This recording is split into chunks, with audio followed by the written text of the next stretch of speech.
Welcome to the Dialed In podcast. I'm your host, Callan Hahn, registered dietitian, cellular restoration practitioner, and bodybuilder. This podcast is for high-performing women that are ready to be intentional about reaching their next level of their health, performance, and life. Yes. And there she is. Hello, Angie. How are you? Hello. I am fantastic. How are you? Doing well. Why am I wearing double? You're good. Okay, so you look amazing. Oh, this is so Well, fun. thank you.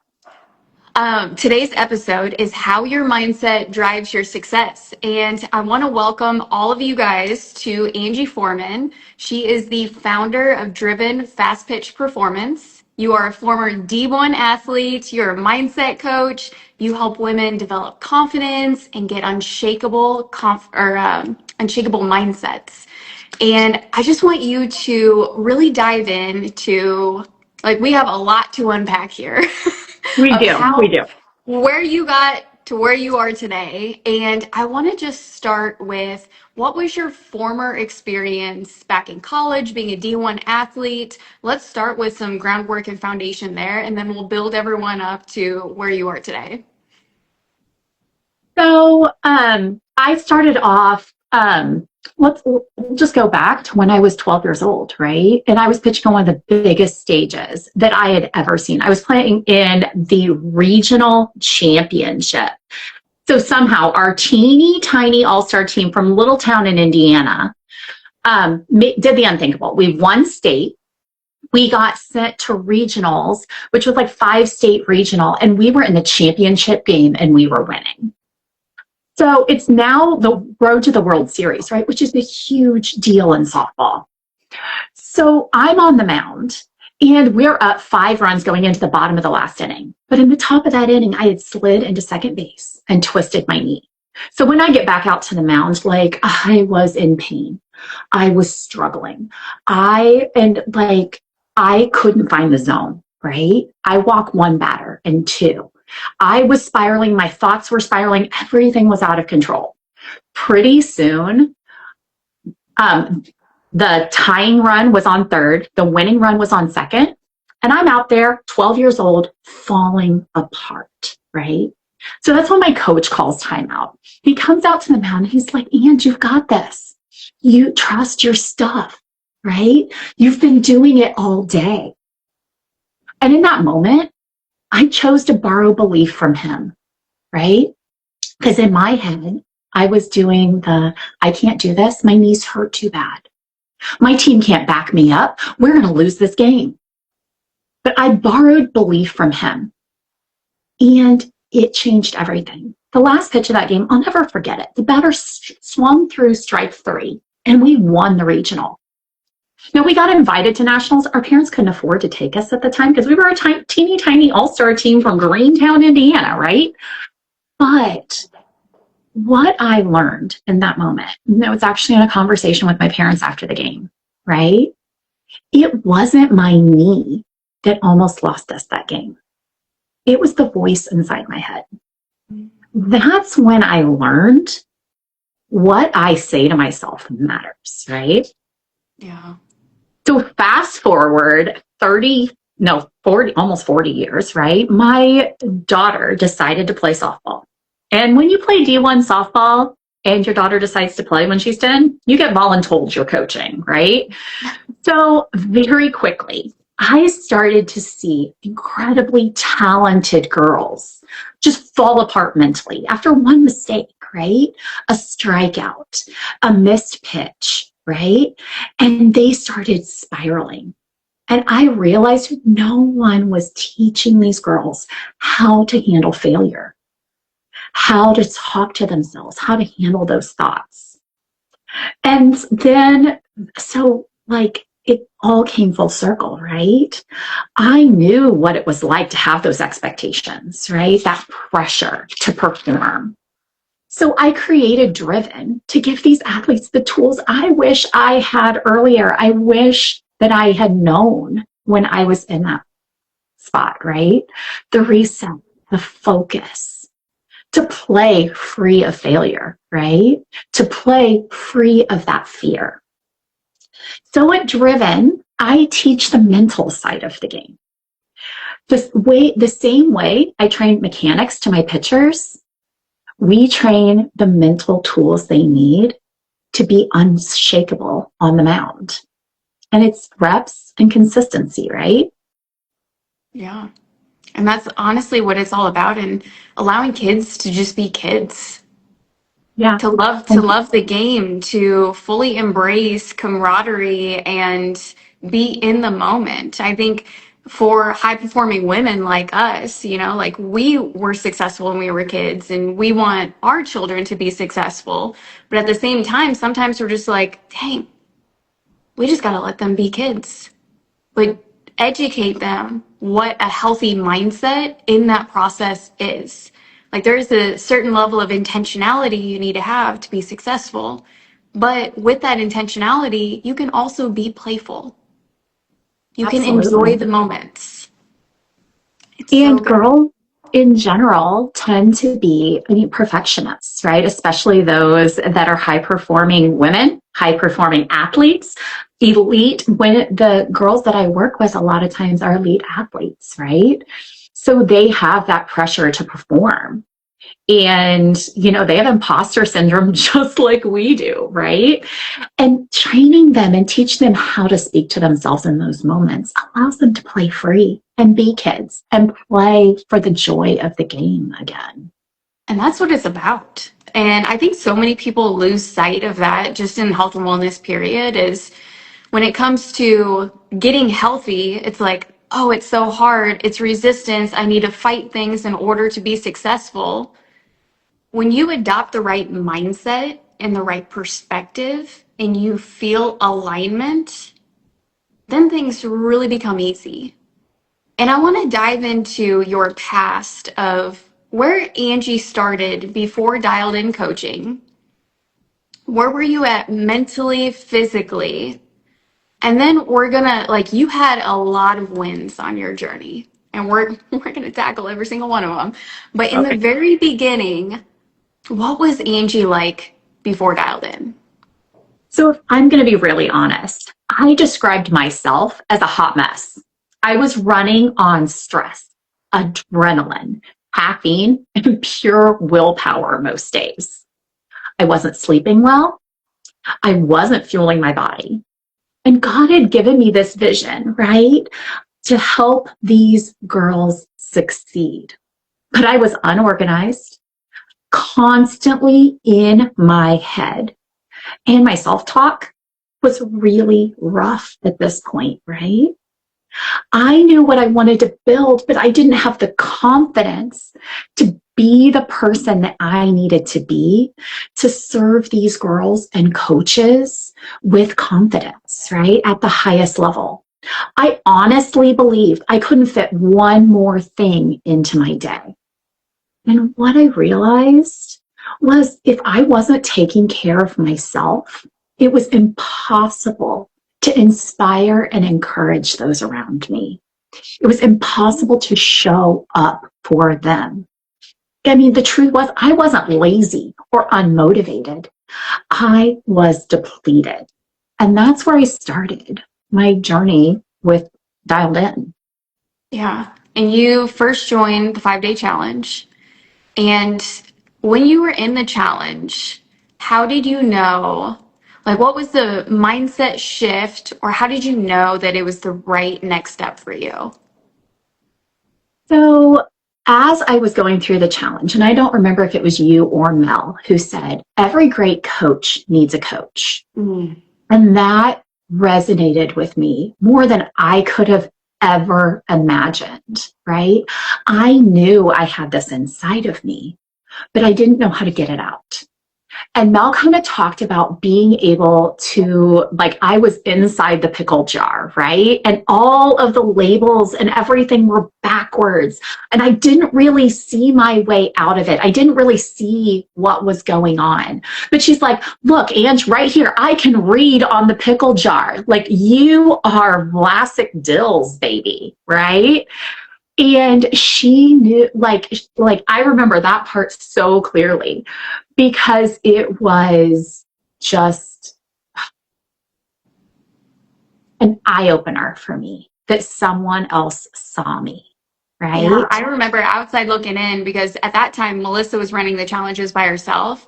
And I'm like, who is this Angie? I was like, she's our perfect ideal client. Like, let's go. Like, I cannot wait to work with her. Like, your ability to show up every single day and be invested in yourself, that was like the sure sign that I was like, man, this woman's going to be successful, like at whatever she does next. So I just want to commend you from like day one, from me meeting you. I just saw something that I was like, dang, she's going to create something big. And it's just really, really cool to see your evolution because the challenge was only 5 days. So in a matter of 5 days, we all got to know each other pretty well. And then you had ended up joining the dial-in. So in the dial-in program, initially, it was just health and wellness related, where we were working on exercise, we were working on nutrition, environment, mindset, but you had already had a pretty great grasp on your mindset already. It was just like refining or maybe redefining what healthy meant for you. I think that was the biggest transition. But we did experience an aha moment in the exercise when we started with a dial-in. And most people, I set up these trials because I'm trying to identify like what is their body responsive to. And I remember like what we thought would be bulletproof, like kick up the intensity, push harder, actually backfired on us. So when we were thinking about exercise, I want you to like tell from your perspective, what did exercise look like for you when you were in the dial-in? So in the very, very beginning, you were like, I remember like I wasn't sleeping, right? I was exhausted all the time. And you're like, I don't want you to exercise until you feel like it. And I was like, I'm never going to feel like exercising, but okay, right? I was like, if Callan says don't exercise. And I did. I went 100% in, right? I was like, if I'm investing in this, I am doing it 110%, no holds barred, right? So I was anticipating like literally you being like, okay, you're on a treadmill for like 4 hours a day and we're lifting weights and we're doing this because that's how we trained, right? Like I was an elite athlete. Like it took hours a day, every day. And you're like, I don't want you to exercise until you feel like it. And I was like, okay, like if Callan says not to do it, then I won't do it, right? And then it was like, I think we were maybe a month and a half. And I was like, I have energy. And I was like, I was really wanting to sauna, right? It started off, I just wanted that detox and that warmth because, I mean, dude, it was this time of year, it was cold, right? So I went looking for a sauna and ended up at Hotworks in Kokomo, right?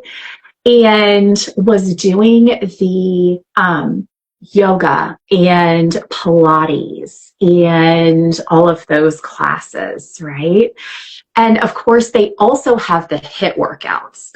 Well, after I was feeling good with the Pilates and the yoga, I was like, oh, I'm going to add HIIT in, right? I was like, more calories faster, like, let's step it up. And within a week, I was like drained. It was stressing me out. And thank God you saw it like almost immediately, right? Because I couldn't figure out I knew my stress hormones were like spiking, right? That I wasn't sleeping as well, that I was not feeling like dialed in anymore, right? I was exhausted. And you're like, what'd you do? And I just thought I was like burning more calories, right? And you're like, no, it's stressing out your body. Step it back, right? Extra credit is not always the ticket. And I firmly believe high performing women just really think like more intensity, push harder. I got to do all these things. Well, you're already high performing and your brain is firing on all cylinders all day long. What you can't do is work the body and the brain both in overtime. You have to choose.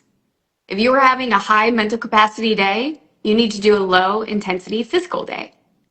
And the beautiful aspect is when I found that you were loving the hot yoga, I think that one was like the highlight, was your body fell under the best responsive when you were in the hot yoga. And that's when I was like, great, we're going to be in a season of life where we're doing hot yoga. If that's what makes you feel well, and that's what makes your body feel calm, then that's what we're going to do.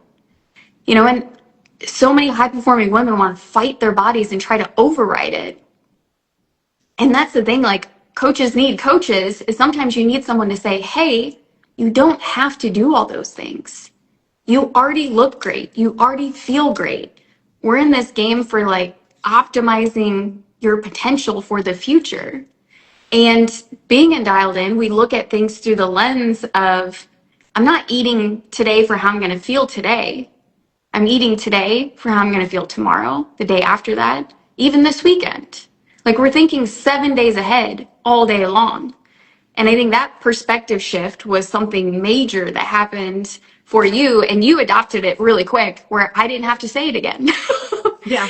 Well, I mean, it was such an interesting way of looking at things, right? But once I started supporting my body and my nervous system, like I saw almost immediately like what that felt like to not have brain fog, right?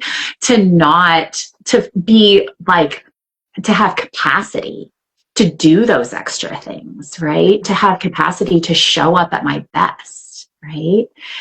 And I was actually just talking last night with some of my girls. We had an academy last night and we were talking about sometimes the best tool is not effort. And they were all like, but no, when things are going wrong, I need more effort. And I'm like, no, sometimes the best tool is not effort, right? We have all these mindset tools at our disposal. And sometimes giving more effort is not the solution, right? Oh, for sure. And at what point in time in your Dialed In journey did you decide that you were going to go all in on Driven? Oh my goodness.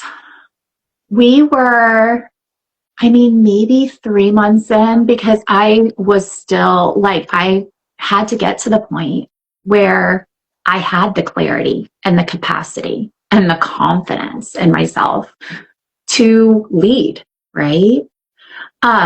Because in the beginning, like my mindset and my health and everything, I didn't have those things. So it was actually, I think, during another challenge that I went through, because as part of the Dialed In, right, I got to go through the challenges that Mel would do about once every couple of months, you know, whatever.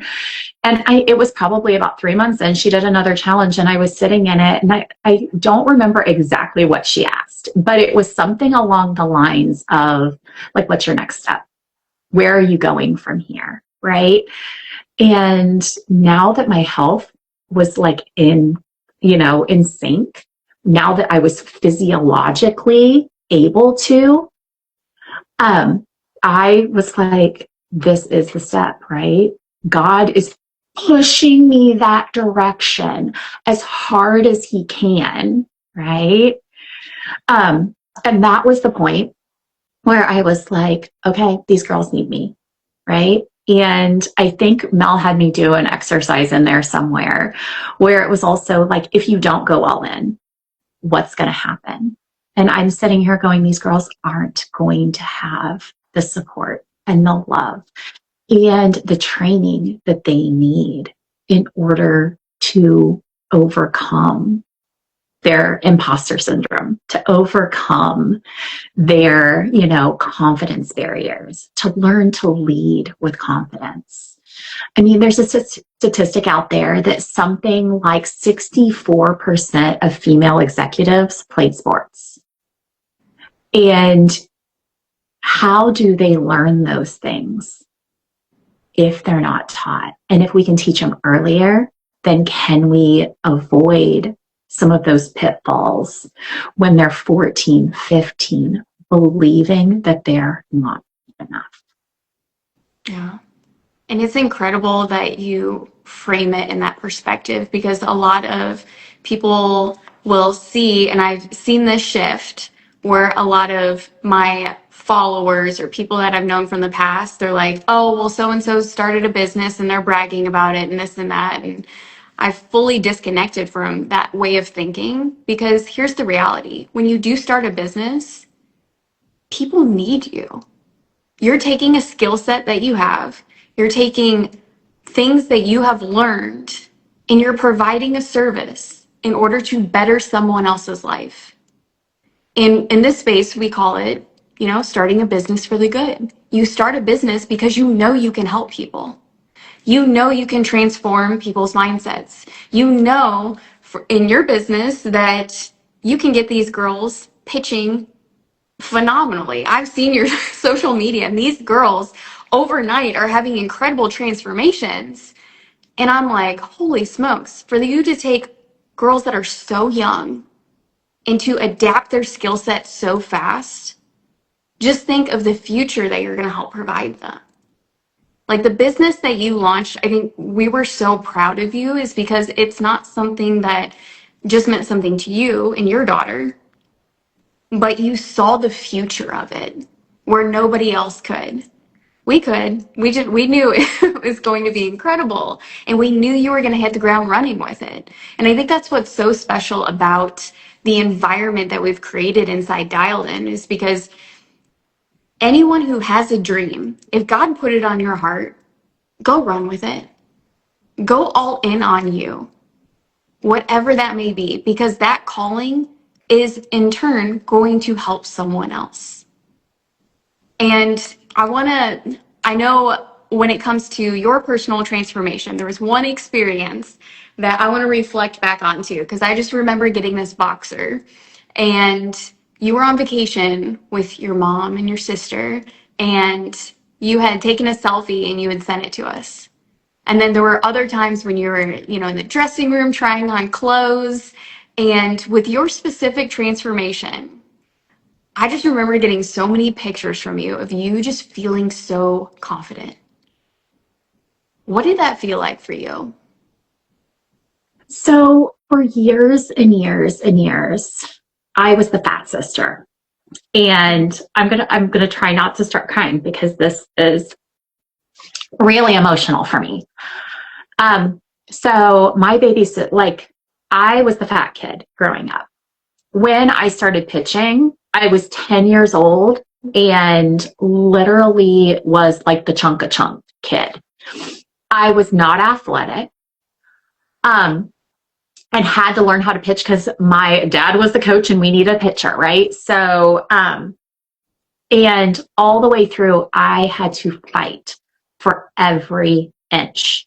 And my baby sister's 5 years younger than me, and she was a natural athlete. She was gifted, right? And so she came up behind me, and I remember saying so many times, like, Bree's the perfect size 6.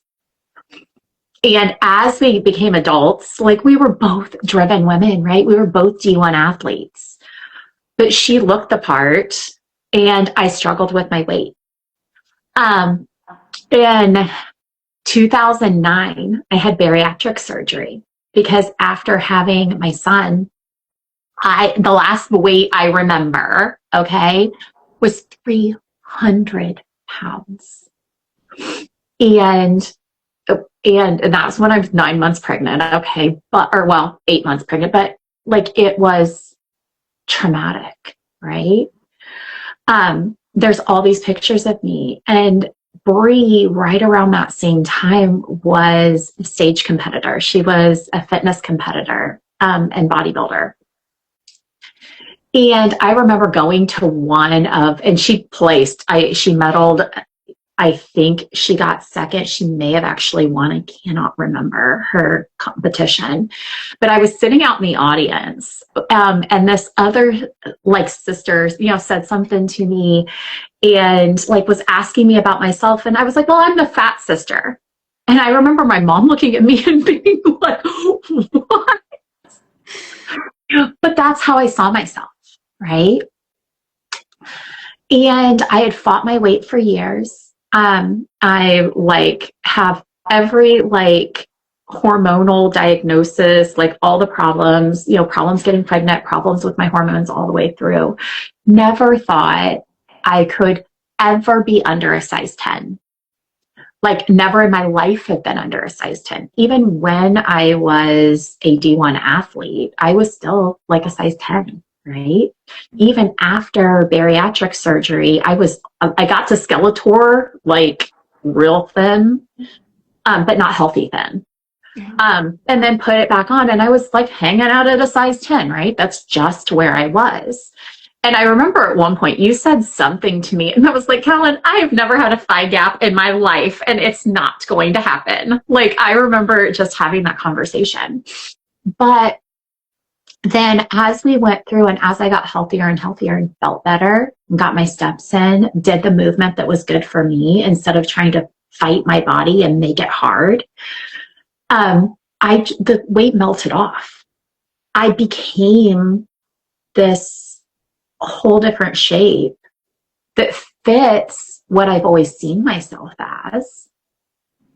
But I remember the first time, so you're talking about when I took a picture in a bikini with my baby sister, who is still, she is a nutrition and fitness coach, right? And like, who is also in a bikini, and my mama, who is in a bikini, right? And I was like, guys, I fit.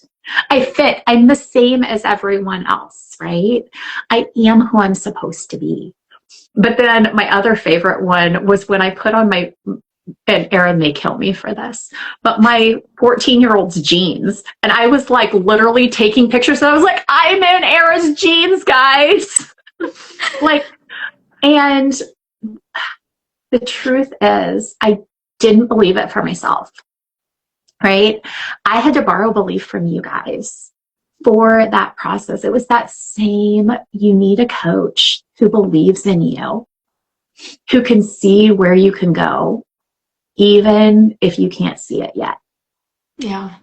And I just remember we had so many wins along the way, because when you were like, I'm wearing my daughter's jeans, we were like, let's go. When we saw that picture of you guys all on vacation, like jaw dropping, I'm like, Angie looks incredible in a swimsuit. Like you looked phenomenal. And then another picture that really stands out that you had sent us was the pink outfit. I almost wore that today. I almost wore it, but it's a little chilly today. So share with everyone what you had put underneath that picture when you had sent it to us. I don't remember exactly what I put, but I was like wanting it for stage, right? Because I'm actually presenting in February and super excited to the Emerging Sports Leaders Conference. It's their national conference. I got invited to present.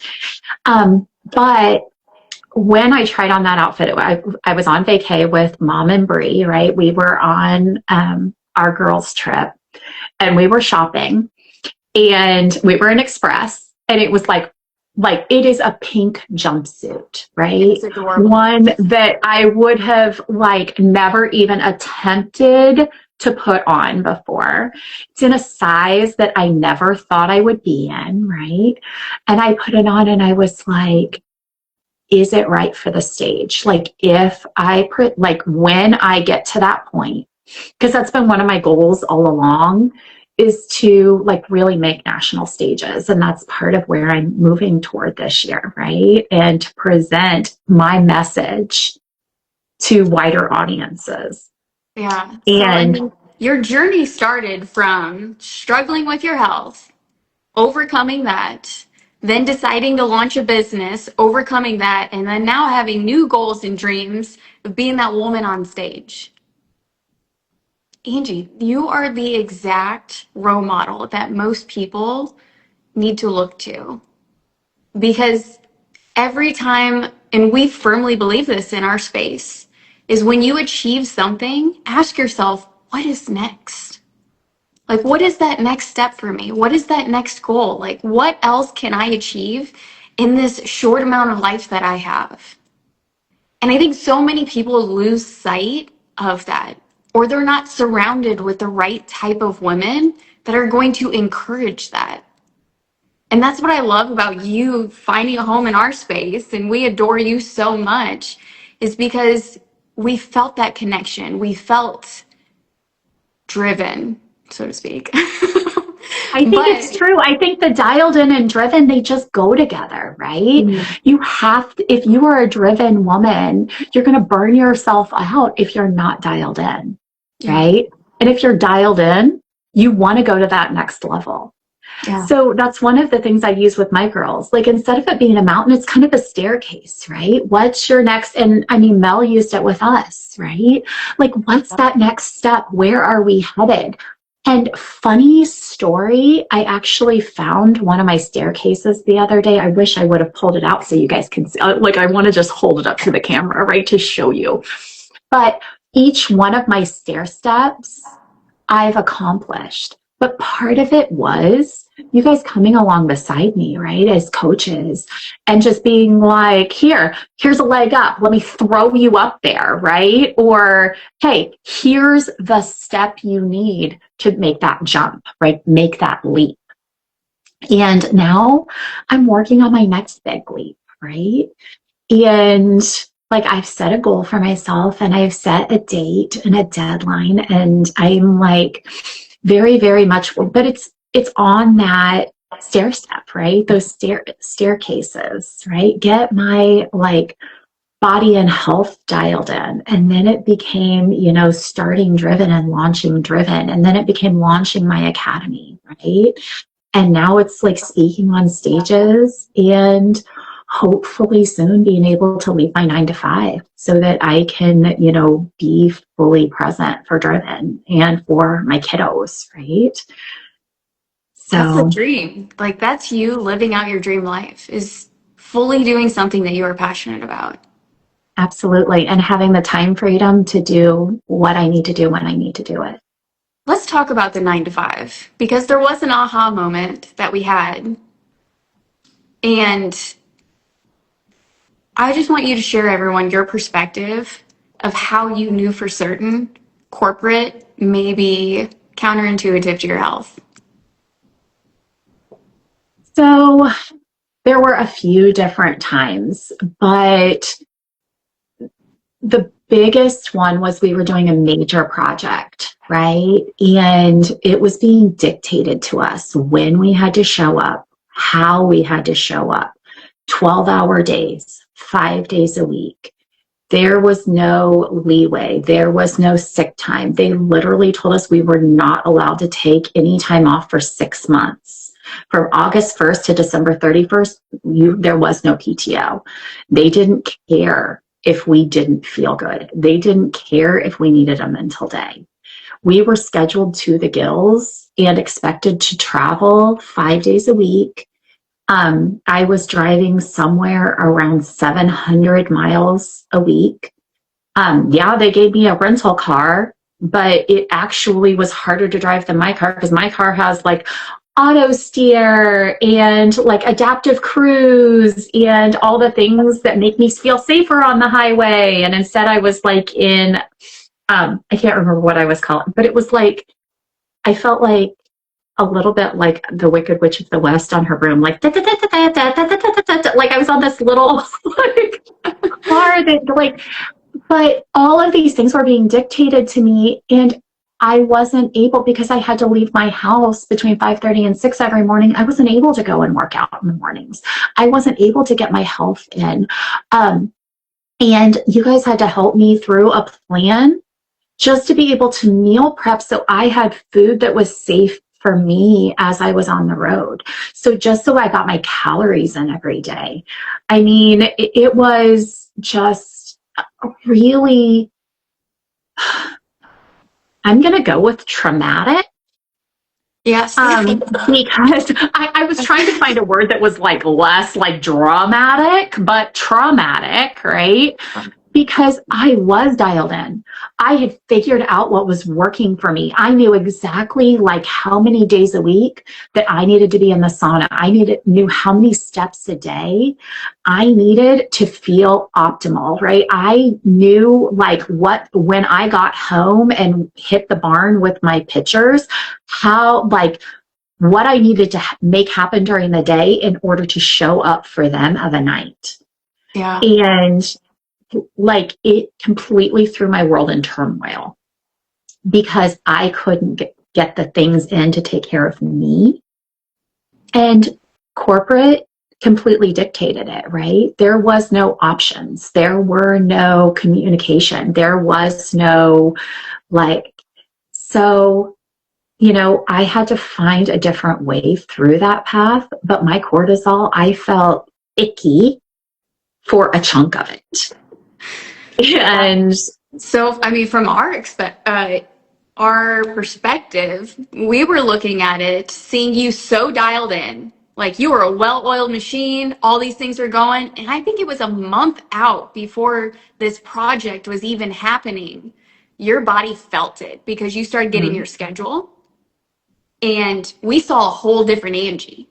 We had seen Angie on the highest of highest who was so dialed in. And then all of a sudden, we have that anxious energy coming back because you were anticipating a hell of 6 months, if we're being honest here. yeah. And your body, your nervous system started shutting down. Exercise wasn't conducive, digestion was off. We were trying to figure out everything. And then I was like, wait. I was like, because you had kept bringing up, oh, the stress of this project, the stress of this project. And I'm like, tell me a little bit more about this project because I don't think this is just a project. I think this is something that your body is not aligned with. And then I think when we really dove into it and I understood everything that you just explained here, I was like, oh, this is the body fully rejecting all of it and saying no. And this was the start of you learning the language of your body from a deeper level. And knowing that food wasn't the problem, exercise wasn't the problem. It was the anticipation of something that was misaligned that was the problem. Absolutely. And I mean, the truth is, I think that was the beginning of God, like pushing me until I was so uncomfortable that I realized that I was in the wrong place, right? Mm-hmm. I think I said this to someone the other day. I was like, God knows that driven is needed. He's just trying to get me to like let go and make the final leap. And so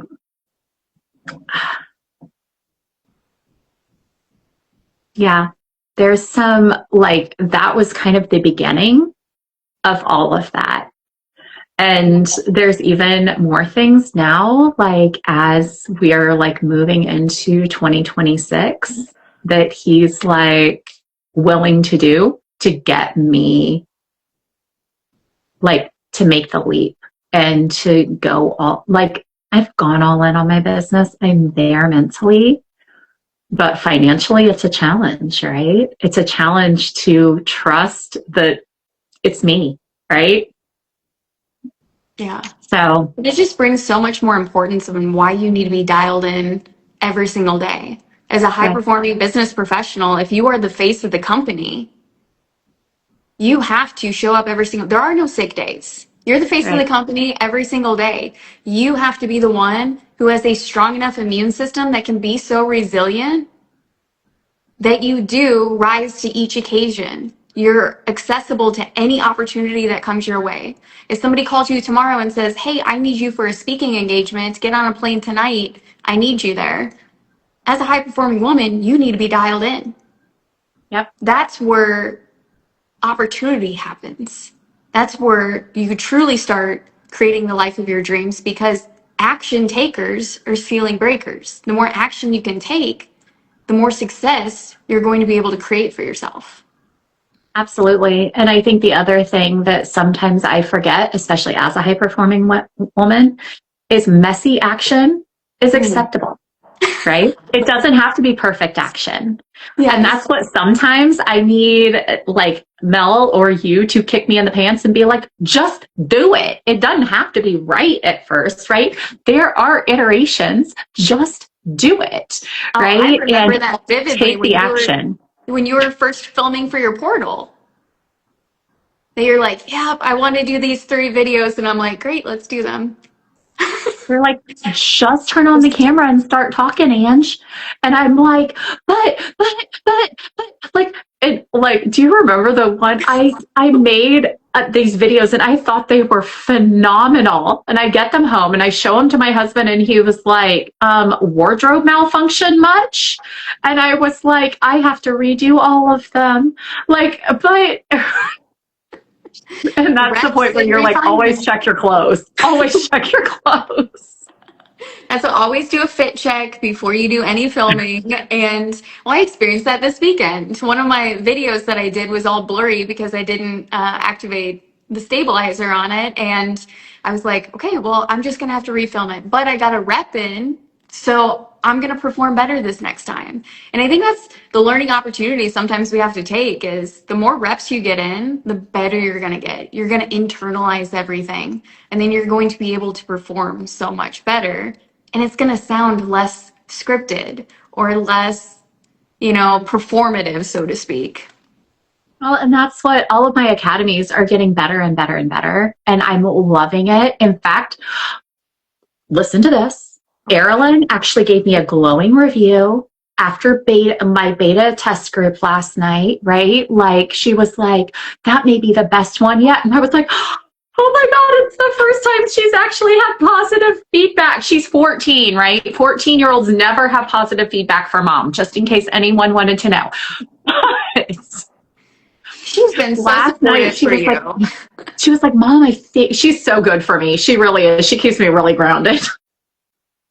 But like last night was the first time that she was, Mom, that was perfect on day 1. Like that was a fantastic lesson. And she was like solid. And I was like, oh my gosh, I'm making it, right? I'm getting to the point where I can write a presentation and write a training and be brave and step out there and talk in front of the camera, because I do all of them virtually so that parents don't have to drive their kiddos somewhere to meet me, right? Because virtual training's just easier for the parents, right? So I do all my academies virtually. And let me just be honest, our gas ran out in our barn on Friday night with the snowstorm. Nobody's coming to fill it. Right? So I'm out there in my parka presenting on my whiteboard because my husband put in this huge, beautiful whiteboard where I can do my presentations, and I've got it all set up out there. I've got all the lighting, all the things. So I wasn't about ready to step back and try to do it in house again, right? So I was out there in my parka doing this presentation. And freezing, by the time I got inside, my fingers were numb. But walking in and being like, okay, Era, what'd you think? Because she stays in the house, she stays on her phone just like all the other girls, right? So that she's getting the same experience they are. And she was like, you did it, Mom. That was great. And I was like, oh my gosh, I'm making it, right? I'm making it. Yeah. 2025, you got to wear Era's jeans, and now 2026, you get Era's approval. I know, right? Let's just pray it keeps going forward, because 14's a hard age. That's so good. Okay, so tell me a little bit more about some mindset trainings or some mindset advice that you can offer. There's so many people that have jumped onto this live. And what is one mindset, not necessarily speech, but a small takeaway that you would like to give everyone? So In honor of you being my nutrition coach, right? Mindset works the same way as nutrition, right? You don't eat one good meal and expect a lifetime of health, right? You can't just do it once, right? You don't just do one visualization and expect confidence. You can't just take one deep breath and expect to be like calm for the rest of your life, right? It is daily input, daily reps, daily working toward what you're going for, right? What you feed your body and your brain consistently is what determines how you show up under pressure, right? So just practicing it once. And a lot of times it's things we already know, right? I caught myself calling myself a hot mess not too long ago. I was like, it's a hot mess day. And then I was like, no, it's not. Step back, re-examine that. No, it's not. You had 5 minutes of everything like pure chaos, right? So let's take a couple deep breaths. Let's journal out what needs to happen next, brain dump, right? Use the tools that you have in your toolbox, right? Yeah. And when things go chaotic, right? Step back, take a deep breath, and go, okay, what tool do I need to address this, right? It's kind of what I just talked to my girls about last night, right? We've been in academy for 3.5, almost 4 months. They only have one session left with me. But I was like, what are all the tools we've learned, right? Journaling, visualization, deep breath, reset, focus, 1% better mindset, their champion superhero identity, right? But in the situation, stopping and going, what tool can I use here? What tools am I really good at and I use automatically versus what tools do I need the reps, right? Do I need to catch myself when my self-talk is going and go, hey, stop that thought. That's just a thought, right? How can I rewrite that? What does my champion superhero do here, right? Where am I headed? And I think the biggest thing to remember is anytime you're working toward a goal, right? The goal is amazing, right? But it's who you become along the way that counts.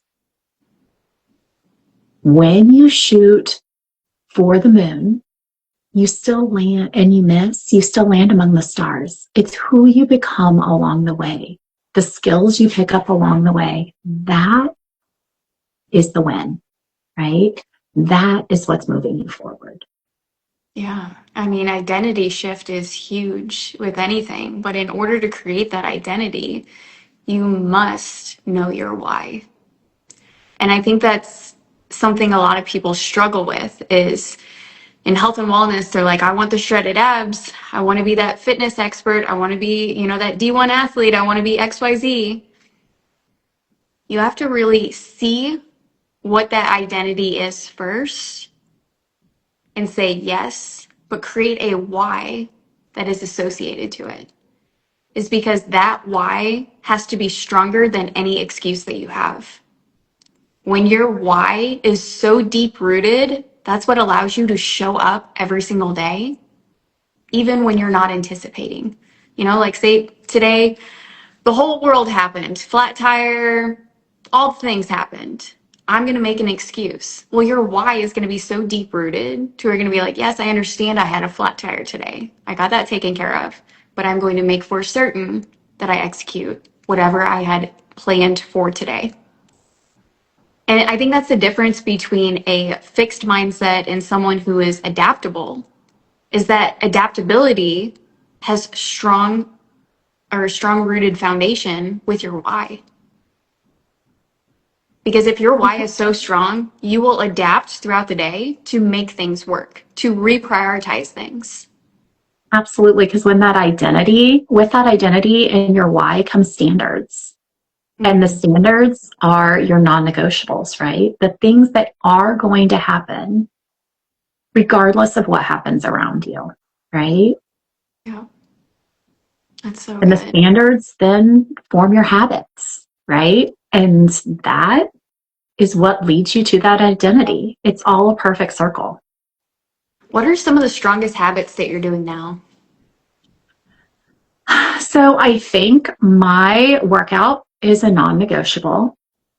But in order to get that workout in, I start my days at 4:30 in the morning, except for today because with the snow, Jim did tell me I wasn't allowed to drive to Kokomo at 4:30 in the morning until there are no longer 2-foot snow drifts to drive through. I'll probably be able to go tomorrow. It'll be fine. So my workout and my steps are non-negotiables, right? Because that's my me time. My diet has become a non-negotiable. I absolutely need my protein. And I think my girls are just used to me having steak bites or salmon bites. Some of them will just come in and get in my bowl of steak bites, right? Because they're just used to me having protein as part of lessons, right? So that I'm getting my meals in and I'm getting my food in so that I'm firing on all cylinders. I also schedule nearly everything. And for some people, it may drive them crazy. I schedule my days 4:30 a.m. when I wake up to 9 p.m., which is my bedtime almost every day, so that I get, number one, enough sleep. But number two, I get everything in because I'm working a 9 to 5. I'm running a pitching business and a mental strength business. So 2 businesses. And I'm opening a foundation. I'm in the process of forming a non-for-profit so that I can provide services to girls who need it free of charge. And also I'm wanting to do scholarships for girls whose parents can't afford travel ball. Because the truth is, travel sports are expensive, right? Yeah. But if 64% of female executives played competitive sports, then that's limiting our girls, right? If they can't afford to play competitively. So finding a way to give those scholarships to those girls who really need it, right? And give them those opportunities so they have the same opportunities as I'm able and blessed enough to give my daughter, right? Angie, I'm so proud of you. You're doing so many big and incredible things, and you are the representation of what it means to be dialed in through and through, from health and wellness to launching your business to wanting to become the best version of yourself, but the ripple effect that you've had to everyone around you. All the women, all the girls that you work with, and making that massive impact. And then not only that, but your family, the people who look up to you the most. And the unique aspect is you didn't try to coach anyone around you. They saw your actions and how resilient you became, and then they started to prioritize themselves. I can only hope and pray that I am affecting people around me that well. And there are some days that I do it well, and there are some days that I still struggle, right? Because that imposter syndrome leaks in for me just like it does for everyone else, right? And I have to learn I have learned, right, how to catch it and reverse it, right? Yeah. And part of mindset is really altering new loops to say, when it does come back, how am I going to handle this situation differently than what I have in the past? And really locking out all of those loops. Because it took about 3 years for me competing in bodybuilding before I ever had completely eliminated the imposter syndrome.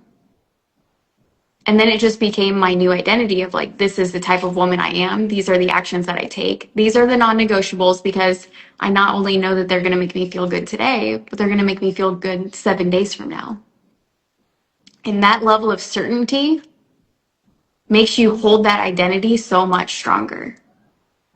But when you are in those learning phases of still continuing to learn your body and shift and adapt, like your body, I mean, you had lost 55 pounds in, what was it, the first 6 months? It was less than that, I think. I think it was like maybe 4 or 5, like, because it was, yeah, it was probably early midsummer when I kind of hit that final weight. So You lost a lot of weight really, really fast and then had to relearn your body. So it's like you learned the language of your body in the beginning, and then having that incredible success, you're like, great, now I need to learn Angie 3.0. And then now you're in a position right now where I got to learn Angie 4.0, 5.0. Like you're going to continue to learn as your body adapts. And that's the beautiful thing about health is there is no end goal. There is no end point. Like we can have goals along the way, but every season of life, everything that you train for, every business you start, any stressful situation that you had, you're going to have to learn to readapt to how your body is now responding to those inputs. Is because a lot of people think like, well, why doesn't my body work like it did when I was 20? Why doesn't it work when I was thank 30? God that it doesn't. Okay. Can I just say thank God that it doesn't? Because, I mean, the truth is, like, I will say that I wasted most of my 30s, right? Not that they were wasted in that, like, yeah, I was a mom and I was momming it, but I knew there was more in me, right? But I was just going to work, coming home, doing the thing, like not ever really growing. And once I decided that I was going to grow, right? It made all the difference. That's where people light up. Is when you bring purpose to your life, you are working towards something, whether it is a physical goal, business goal, with your health, with whatever it is. If you have purpose and you are driven to something, that's what ignites life in you. And when people start feeling stagnant in their life, they don't have goals, they're just kind of hanging out in left field, so to speak. We've all been there.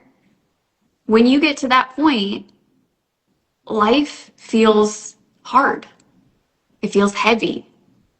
Yeah. And it just felt like I was like hanging out, waiting for something else to happen to me, right? Instead of like grabbing the bull by the horns or, like chasing the lion, right? I absolutely, like, if nothing else, plug for the book, Chase the Lion by Mark Batterson. Mel was the one who turned me on to that book. And I literally, as soon as she said it, I was like, okay, I'm grabbing this book, right?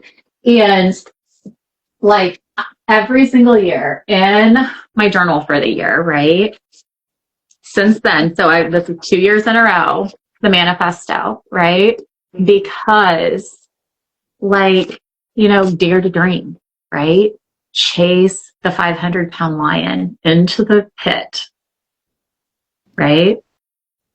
On a snowy day. I remember this story, and for those of you that don't know what we're talking about, Chase the Lion is an incredible book that is to help inspire you to chase the dreams that you think are almost impossible. And I think they are impossible without God, without him putting his hand on it and saying, yes, let's do this, right? Absolutely. And there's so much context that goes into that. I'm going to link the actual book below this so others can really dive into it, because it will change your perspective on how you view life moving forward. And that's what I hope for everyone, is to be able to experience life like you have. experience the incredible transformation, the incredible purpose, being so driven that that's why you wake up every single morning, is because you know you can transform so many people's lives. And Angie, we can't be more happy for all the things that you've accomplished over your journey, not only with dialed in coaching, but afterwards you worked with Melissa with some business, and now you're continuing to hit the ground running, and watching you evolve, watching you present on social media. All of it has been a joy to be able to watch you become the next version of yourself. So I'm just so happy for you. And I want to thank you, because without you, without Mel, without your belief, I would have never made it here. I would still be like running those circles, and I don't want to say failing at life, because that's not true, but not dreaming and not believing in myself. Or not living to your full capacity. Like, you are capable of achieving some very great things. And so much of that is because of you. So thank you, Callan. And thanks to Mel too, because you guys have inspired me to become everything that I'm supposed to be. And we love you so much for that. Angie, it has been so good to reconnect with you today, and I wish you the best. If anybody in the IG Live wants to go visit Angie, there's a couple different ways we can do that, and I'm going to plug that down below. But if you want to know a little bit more about mindset, fast pitch, anything driven, Angie is your woman to go to. So thank you so much, Angie. I hope you have a blessed rest of your day. I appreciate you. Thanks, Callan. You too.